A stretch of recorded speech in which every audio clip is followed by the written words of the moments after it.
하나님의 사랑과 은혜가 이 말씀을 듣는 모든 분들께 강물처럼 흘러넘치기를 기도합니다. 오늘 우리가 함께 나눌 이야기가 여러분의 마음에 깊은 울림과 위로를 준다면 구독과 좋아요를 통해 이 은혜의 메시지를 더 많은 이웃과 함께 나누어 주시길 부탁드립니다. 여러분의 작은 손길 하나가 어둠 속에서 길을 찾는 누군가에게는 희망의 등불이 될 수 있습니다. 주님의 이름으로 여러분을 축복합니다.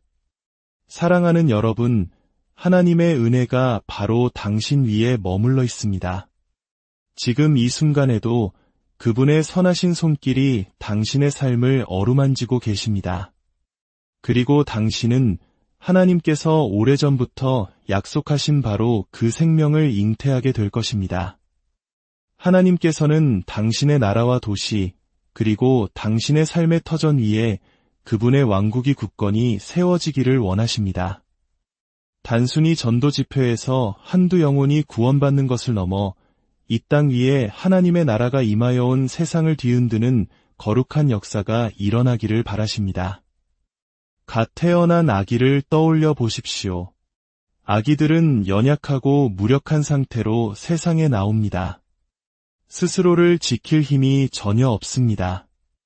우리 주 예수님께서 바로 그 모습을 친히 보여주셨습니다. 그분은 마구간에서 벌거벗은 채로 태어나셨고 어머니 마리아의 품에 안겨 젖을 먹으며 자라셨습니다. 온전히 어머니의 돌봄에 의지하셨고 성령님의 인도하심에 순종하셨습니다. 예수님께서는 우리에게 보여주시기 위해 스스로를 온전히 낮추셨습니다. 하나님의 나라에 들어오는 모든 사람은 이처럼 연약한 아기와 같이 무력한 존재로 태어난다는 것을 말입니다. 우리에게는 우리를 양육하고 돌보시며 사랑으로 품어주실 성령님과 그리스도의 몸된 교회가 절실히 필요합니다. 하지만 지금 우리의 모습은 어떻습니까? 그리스도의 몸된 교회 안에는 수많은 영적인 고아들이 있습니다. 집 없이 굶주리고 상처 입은 채로 버려진 영혼들이 바로 우리 곁에서 신음하고 있습니다. 우리는 이들을 위해 무엇을 할 것입니까? 이들을 돌보아줄 영적인 아버지와 어머니는 다 어디에 있습니까? 제가 겪었던 이야기를 하나 들려드리고 싶습니다. 성령께서 제게 허락하신 이야기입니다. 오래전 복음을 한 번도 들어보지 못한 깊은 오지의 한 마을 전체를 예수님께로 인도했던 때가 있었습니다. 그곳을 떠나 돌아오는 길에 제가 탔던 배의 엔진이 또다시 고장나고 말았습니다. 수리를 하고 다시 그 마을로 돌아가기까지 꼬박 몇 달이라는 시간이 걸렸습니다. 저는 낡고 삐걱거리는 작은 보트에 몸을 싣고 다시 그 해안으로 향했습니다. 포기할 수 없었기 때문입니다. 어떤 어려움이 있더라도 무슨 수를 써서라도 그들에게 돌아가야만 했습니다. 마침내 해안에 도착했을 때 저는 제 눈을 의심했습니다. 수많은 아이들과 엄마들, 그리고 몇몇 아버지들이 해안가에 길게 늘어서서 저를 기다리고 있었습니다. 그리고 그들은 제가 남겨두고 온단 한 권의 성경책을 토시 하나 틀리지 않고 암송하고 있었습니다. 그들은 말 그대로 하나님의 말씀을 먹고 마시고 있었습니다. 그들은 제가 떠나 있는 동안 오직 말씀에만 의지하여 살아왔던 것입니다. 그들은 노래하며 하나님을 찬양했고 자신들의 언어로 성경을 암송했습니다. 제 평생 그렇게 놀랍고 감격스러운 광경은 처음이었습니다. 저는 그들을 위해 학교를 짓고 교회를 세웠습니다. 그곳의 아이들 중 단 한 명도 정규 교육을 받아본 적이 없었습니다. 하나님께서 당신을 통해 만나기 원하시는 영혼들은 이처럼 복음의 모든 조각들을 필요로 합니다. 그들은 사랑이 무엇인지, 나눔이 무엇인지 알아야 합니다. 배움이 무엇인지, 예배가 무엇인지 알아야 합니다. 어떻게 죽어야 하는지, 그리고 어떻게 살아야 하는지 알아야 합니다. 그들은 존귀하신 하나님, 그분을 알아야만 합니다. 하나님께서 당신에게 어떤 약속을 품게 하셨을 때 당신에게는 그 약속이 온전히 자라나 자신의 운명을 다할 때까지 양육해야 할 거룩한 특권이자 책임이 주어집니다. 그 약속, 그 사람, 그 부족, 그 도시가 마침내 하나님의 영광을 온전히 드러내어 어둠 속에 남겨진 이가 단 한 명도 없게 될 때까지 말입니다. 그 마을에 돌아갔을 때 마을 사람들은 저를 위해 진흙으로 만든 오두막을 지어주었습니다. 저는 일주일에 이틀 혹은 사흘은 그곳에 머물며 그들과 함께 시간을 보낼 생각에 무척이나 들떠 있었습니다. 그들이 지어준 오두막은 제게 세상 그 어떤 선물보다 아름답고 소중했습니다. 비록 전기나 수도는 없었지만 하나님을 갈망하는 사람들과 함께 있다는 사실만으로도 제 마음은 기쁨으로 가득 찼습니다. 저는 마치 어린아이처럼 기뻐하며 제 새로운 오두막을 둘러보았습니다. 그때였습니다. 언덕 위에서 겨우 터지는 휴대폰으로 메시지 한 통이 도착했습니다. 배가 가라앉고 있습니다. 우리가 침몰하고 있어요. 저는 그 메시지를 믿고 싶지 않았습니다. 저는 지금 기쁨에 차 있었기 때문입니다. 흠뻑 젖어 추위에 떨고 있었고 배도 고팠지만 저는 행복했습니다. 침몰하고 있다는 소식을 듣고 싶지 않았습니다. 선장은 계속해서 외쳤습니다. 침몰 중입니다. 침몰 중입니다. 그는 상황을 너무 과장하고 있었습니다. 우리 그리스도인들도 어려움에 처했을 때 종종 상황을 부풀려 말하곤 합니다. 하지만 우리는 언제나 진실만을 말해야 합니다. 하나님 앞에서 진실만을 말해야 합니다. 사람들은 과장과 거짓에 지쳐 있습니다. 얼마 후 술에 취한 구조대원이 나타났습니다. 성령에 취한 것이 아니라 정말로 술에 취한 사람이었습니다. 그는 잔뜩 화가 나 있었죠. 결국 몇몇 동료 선교사들은 구조선을 타고 돌아갔지만 저는 제 오두막에 남았습니다. 저는 너무나 흥분해서 그곳을 떠날 수가 없었습니다. 어떻게든 돌아갈 방법이 있겠지라고 생각하며 행복하게 오두막에 앉아 사도행전을 떠올렸습니다. 난파된 배, 추위와 굶주림, 마치 제가 사도 바울이 된 것만 같았습니다. 마을 사람들은 우리를 위해 모닥불을 피워주었습니다. 동료들은 불 옆에서 잠이 들었다가 불개미 떼에게 된통 물리고 말았죠. 뜬 눈으로 밤을 새운 우리는 새벽 5시에 일어나 교회 헌당식을 거행했습니다. 불개미에게 물린 뒤 새벽 5시에 드리는 헌당식이라니. 피곤했지만 그들의 얼굴에는 갓 태어난 아기를 맞이하는 부모의 기쁨 같은 것이 있었습니다. 생명이 태어날 때는 모든 것이 불편하고 예측 불가능합니다. 부흥도 마찬가지입니다. 부흥은 어떤 대가를 치러야 할까요? 부흥은 어떤 모습일까요? 천사가 마리아에게 나타나 하나님의 아들을 잉태할 것이라고 말했을 때를 기억해 보십시오. 마리아는 저는 처녀인데 어찌 이런 일이 있을 수 있겠습니까? 라고 물었습니다. 천사는 대답했습니다.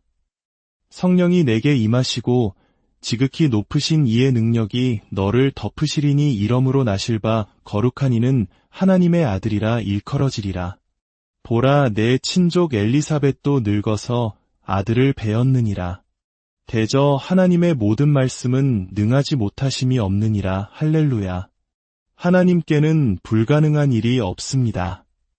하나님께서 당신에게 약속을 주셨습니까? 당신은 그 약속을 어떻게 이루어야 할지 알고 있습니까? 만약 제가 그 약속들이 어떤 대가를 요구할지 미리 알았더라면 저는 결코 그 무게를 감당하지 못했을 것입니다. 예라고 대답할 수 없었을 겁니다. 하지만 하나님께서는 저를 그분의 은밀한 곳으로 거룩하고 거룩한 지성소로 이끄셨습니다. 그곳에서 저는 그분의 눈을 보았고 그분은 제 안에서 아니오라는 대답을 송두리째 뽑아내셨습니다.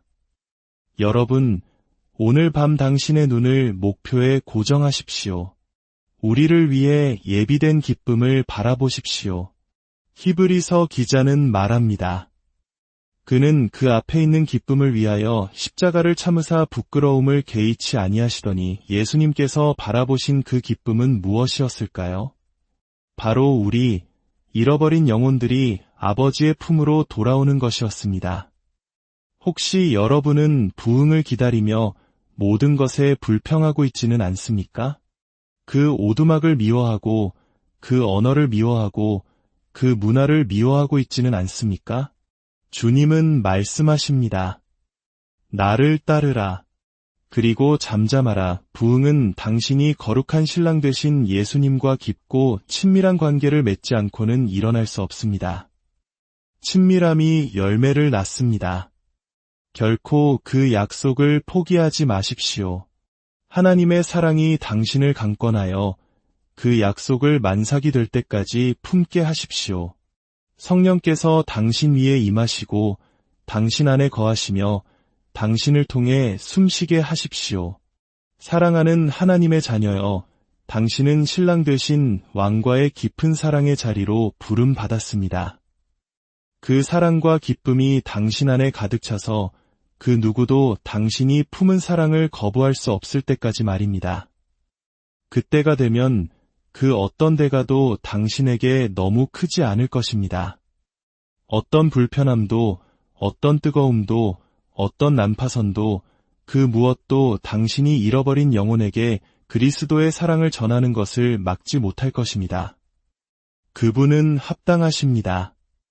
우리 주님은 모든 영광과 찬양을 받으시기에 합당하십니다.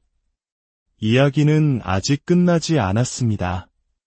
저는 다음 날 옥스포드라는 곳으로 가야 했습니다. 주님께서 제게 그곳에 가야 할 필요가 있다고 말씀하셨습니다. 저는 간청했습니다. 주님, 저 말고 다른 사람을 보내시면 안 될까요? 저는 지금 진흙 오두막에 있고 배는 가라앉아서 돌아갈 방법도 없습니다. 주님께서 말씀하셨습니다. 내 말이 맞다.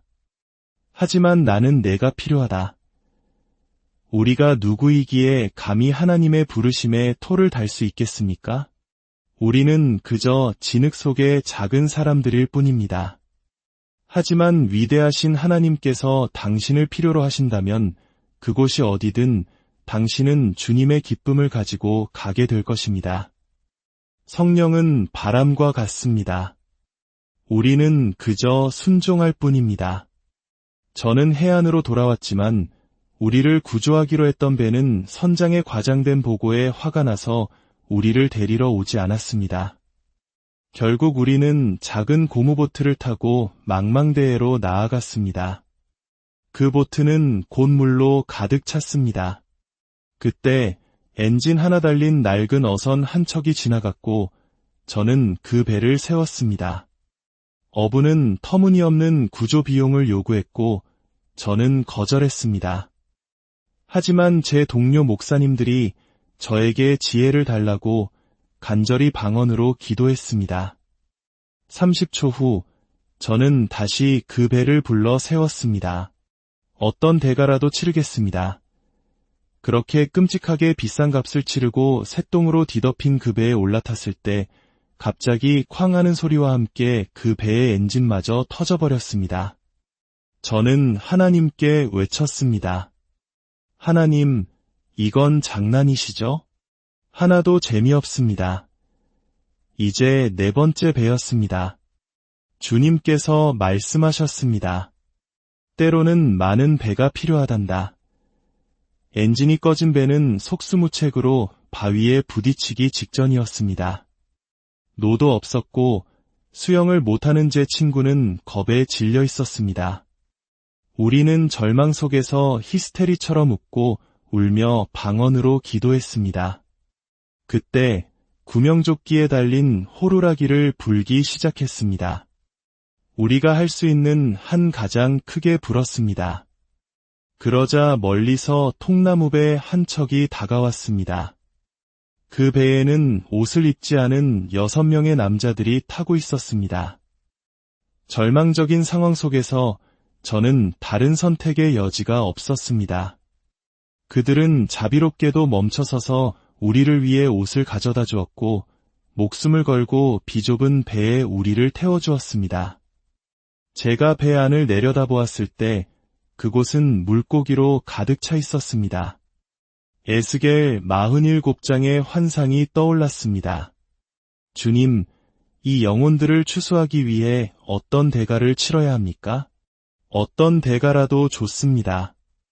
배는 무게를 이기지 못하고 금방이라도 뒤집힐 듯 기울었습니다. 제 친구는 10년을 기다려 얻은 임신 9개월의 아내와 곧 태어날 아이를 생각하며 절규했습니다. 때로 하나님의 약속은 10년이 걸리기도 합니다. 더 이상 견딜 수 없을 만큼 오랜 시간 동안 우리는 그 약속을 품고 있어야 할 때도 있습니다. 우리가 죽음을 직감하며 고개를 숙인 바로 그 순간 6명의 어부들이 소리를 지르며 돛을 들어 올렸습니다. 그리고 우리는 바람을 붙잡았습니다. 마침내 우리는 구원받았습니다. 이제 때가 되었습니다. 바람을 잡을 때입니다. 성령의 바람을 잡을 때입니다. 성령이여, 우리를 덮으소서. 다시 한번 우리를 덮으소서. 우리를 물에 빠져 죽게 내버려 두지 마소서. 우리에게 약속하신 그 자녀를 보게 하소서. 주님, 우리를 들어 올리소서. 성령의 날개 위에 우리를 높이 들어 올리소서. 성령이여, 당신이 우리에게 불어주시지 않으면 우리는 죽을 것입니다. 우리는 도움을 구하며 부르짖어야 합니다. 그러면 주님께서 바람을 보내주실 것입니다. 성령의 바람을 보내주소서. 우리는 그 대가를 치를 것입니다. 약속을 포기하지 않을 것입니다. 바람을 보내주소서. 지금 이 순간 성령께서 여러분을 덮고 계심을 느낍니다. 그분은 어떤 이들에게는 밀어내라고 힘을 주고 계십니다. 이제 밀어낼 때입니다. 당신이 어떤 상황에 있든 하나님께 자신을 내어드리십시오. 밀어내는 과정에 있든 성령의 덮으심 아래 있든 죽음의 문턱에서 돛을 올려줄 바람을 간절히 기다리고 있든 이 모든 여정은 우리를 기쁨의 마을로 말할 수 없는 영광스러운 기쁨의 장소로 데려가기 위함입니다. 그 돛이 올려졌을 때 구조되던 우리는 배의 맨 앞쪽으로 가서 고개를 깊이 숙여야 했습니다. 우리의 얼굴이 배 안에 가득한 물고기들 사이에 파묻힐 정도로 낮게 엎드렸습니다. 그리고 고개를 숙였을 때 저는 물고기들을 보았습니다. 위대한 추수를 보았습니다. 그리고 저는 그 6명의 어부 모두를 주 예수 그리스도께로 인도했습니다. 하나님께는 불가능한 일이 없습니다. 어떤 이들은 두려움 때문에 혹은 과거의 상처 때문에 믿음의 돛을 내리고 망망대해를 표류하고 있을지 모릅니다. 방향을 잃고 무엇을 해야 할지 모른 채 말입니다. 성령의 바람은 불고 있지만 돛이 내려져 있습니다. 이제 다시 돛을 올려야 할 때입니다. 혼자서는 힘들 수 있습니다. 돛을 올리려면 팀이 필요하고 추수를 거두기 위해서도 팀이 필요합니다.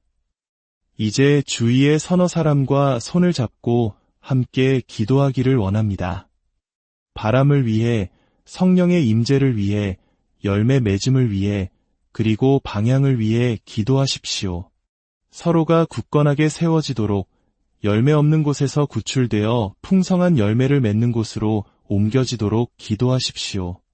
서로의 운명이 온전히 이루어지도록 성령의 능력이 임하도록 기도하십시오. 물고기를 보게 하소서, 영혼들을 보게 하소서, 그리고 바람을 잡게 하소서. 주님께서 말씀하십니다. 내 영의 날개 위로 날아오르라. 성령께서 여러분 위에 운행하고 계십니다. 마치 회오리 바람처럼 이 공간을 감싸고 계십니다. 다시 한번 여러분의 팔을 들어 올리십시오. 안테나가 되십시오. 눈을 감고 성령께서 당신에게 임하시도록 하십시오. 돛이 들리지 않으면 배는 그저 떠있기만 할 뿐입니다. 우리의 돛을 들어 올릴 때, 성령의 바람을 잡을 때, 우리는 죽음의 한복판에서 건져 올려져 가장 놀라운 기쁨을 맛보게 될 것입니다. 바람 없이는 운명도 성취될 수 없습니다. 사랑하는 여러분, 우리는 바람을 잡아야 합니다. 우리에게는